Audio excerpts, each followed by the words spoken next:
Halo guys, kembali lagi dengan Kamar Pengetahuan. Tidak banyak yang diketahui mengenai gempa bumi sampai kemunculan seismologi pada abad ke-20. Seismologi merupakan studi ilmiah tentang semua aspek gempa bumi. Seismologi menjawab pertanyaan yang sudah lama ada seperti mengapa bagaimana gempa bumi terjadi.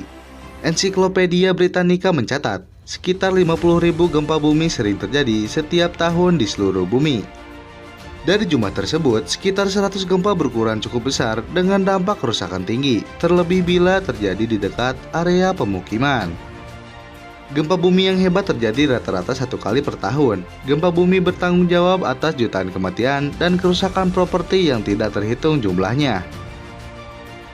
Kali ini Sobat Kamar akan menjelaskan proses dan dampak terjadinya gempa bumi di seluruh dunia. Eits, tapi sebelum mulai, jangan lupa subscribe dan aktifkan tombol loncengnya ya guys.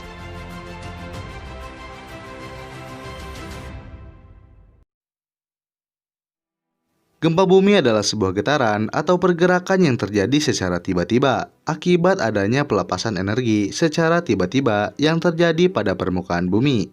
Pelepasan energi yang secara tiba-tiba mengakibatkan gelombang seismetik yang bisa bersifat destruktif pada berbagai hal yang berdiri di atas permukaan bumi, termasuk bangunan, pohon-pohon, dan lain-lainnya. Gempa bumi belum dapat diprediksi oleh berbagai macam teknologi yang sudah ada pada masa kini, namun kekuatannya dapat diukur menggunakan seismometer. Skala yang paling umum untuk digunakan dalam mengukur kekuatan gempa bumi adalah skala Richter. Gempa bumi yang mempunyai skala Richter di bawah 3 atau sekitar 3 biasanya tidak dapat dirasakan. Namun jika besarnya sudah mencapai 7 skala Richter, dipastikan gempa itu berpotensi menimbulkan kerusakan yang serius. Tingkat kerusakan yang ditimbulkan oleh gempa selain karena kekuatannya, namun juga diukur dari seberapa luas daerah yang terjadi gempa bumi. Kedalaman gempa bumi yang terjadi pada suatu permukaan bumi juga dapat berpengaruh terhadap potensi destruktifnya. Semakin dekat dengan permukaan tanah, maka gempa bumi akan semakin berpotensi mempunyai sifat destruktif yang lebih besar. Walaupun tidak ada batasan pasti berapa skala Richter maksimal gempa bumi yang dapat terjadi, namun sejarah mencatat gempa bumi terbesar yang pernah terjadi adalah berkekuatan hingga 9 skala Richter, namun tidak lebih dari 10 skala Richter. Pelepasan energi secara tiba-tiba di atas permukaan bumi adalah penyebab dari gempa bumi. Pelepasan energi secara tiba-tiba ini diakibatkan oleh adanya pergerakan lempeng bumi yang menghasilkan sebuah tekanan. Jika tekanan yang terjadi semakin tinggi dan besar, maka tekanan itu nantinya sudah tidak dapat lagi ditahan oleh pinggiran lempeng. Dan saat inilah gempa bumi terjadi. Gempa bumi juga disebabkan oleh aktivitas gunung berapi aktif. Dan gempa ini terjadi beriringan dengan proses berjalannya gunung berapi yang akan meletus. Beberapa gempa lainnya juga dapat terjadi akibat ulah manusia dan tidak dapat dilakukan oleh alam sama sekali. Contohnya adalah tumpukan massa air yang super besar pada sebuah bendungan yang pernah terjadi di daerah Afrika, negara Zambia. Ada juga yang disebabkan oleh injeksi atau masuknya dan ekstraksi cairan ke dalam atau dari bumi seperti yang pernah terjadi di pegunungan Rocky Arsenal yang berhubungan dengan adanya pembangkit listrik tenaga panas. Bahan peledak yang diledakkan manusia juga dapat mengakibatkan gempa bumi. Contohnya uji coba terhadap suatu peledak atau proses uji coba senjata nuklir. Indonesia merupakan negara yang tergolong sebagai negara yang rawan gempa bumi karena lokasinya yang berada di cincin api dunia dan mempunyai gunung berapi aktif serta barisan pegunungan baik di darat maupun di bawah laut yang sangat banyak. Gempa bumi yang terjadi akibat adanya pergeseran lempeng bumi juga disebut sebagai gempa bumi tektonik yang luas daerahnya sangat susah diperkirakan dan diprediksi. Berbeda dengan gempa bumi yang terjadi akibat aktivitas gunung berapi aktif, di mana luas daerah yang terjadi kira-kira tidak jauh dari lokasi gunung berapi aktif.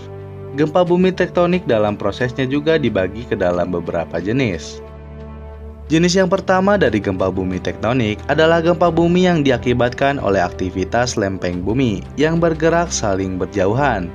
Lempeng bumi yang bergerak saling menjauh ini dapat mengakibatkan terbentuknya lempeng baru di antara lempeng bumi yang bergerak saling menjauh itu. Lempeng bumi yang baru terbentuk ini mempunyai berat jenis yang lebih kecil dibandingkan lempeng yang bergerak saling menjauh, sehingga membuat lempeng baru menerima tekanan yang lebih besar dari kedua lempeng lainnya. Jenis yang kedua adalah jenis pergerakan lempeng bumi yang saling bergeser satu sama lain. Proses terjadinya gempa bumi pada jenis kedua ini hampir sama dengan jenis yang pertama yang bergerak saling menjauh. Jenis yang ketiga adalah adanya pergerakan lempeng bumi yang bergerak saling mendekat atau saling bertumpuk satu sama lain. Pergerakan lempeng yang saling mendekat ini dapat membuat permukaan bumi ada yang lebih tinggi dan lebih rendah satu sama lain. Contohnya adalah daratan rendah dan daratan tinggi. Contohnya adalah yang terjadi pada Gunung Everest, yang lempeng di bawah gunung ini bergerak saling menumpuk dan membuat Gunung Everest ini menjadi semakin tinggi. Proses terjadinya gempa bumi akibat aktivitas gunung berapi aktif adalah proses gempa bumi yang terjadi akibat gunung tersebut akan atau mulai proses letusannya. Berdasarkan dua proses di atas, maka tidak heran jika wilayah di Indonesia merupakan wilayah yang rawan gempa bumi. Selain karena terletak di daerah cincin api dan mempunyai gunung api yang sangat banyak, Indonesia juga merupakan wilayah yang menjadi titik temu dua lempeng besar. Gempa bumi paling dahsyat yang pernah terjadi di Indonesia adalah gempa bumi yang melanda daerah Aceh dan sebagian Sumatera Utara. Gempa ini terjadi pada tanggal 26 Desember tahun 2004 silam. Gempa bumi ini berperisentrum di Samudra Hindia dan mempunyai kekuatan yang sangat besar, yaitu 9,3 skala Richter. Gempa tersebut tidak hanya berdampak bagi Indonesia, namun juga Thailand, Malaysia, India di bagian pantai timurnya, dan hingga mencapai Sri Lanka. Dilaporkan sebanyak sekitar ratusan ribu orang meninggal dunia, puluhan ribu orang menghilang, dan ratusan ribu rumah yang menghilang. Gempa dahsyat ini tak hanya membawa kerusakan besar, tapi juga membawa gelombang tsunami yang juga sangat dahsyat, sehingga menyebabkan tingkat kerusakan dan kerugian material yang sangat besar, dan juga korban jiwa yang lebih besar lagi. Dan itulah proses dan dampak terjadinya gempa bumi di seluruh dunia. Jika ada pertanyaan, silahkan komen di bawah ya guys.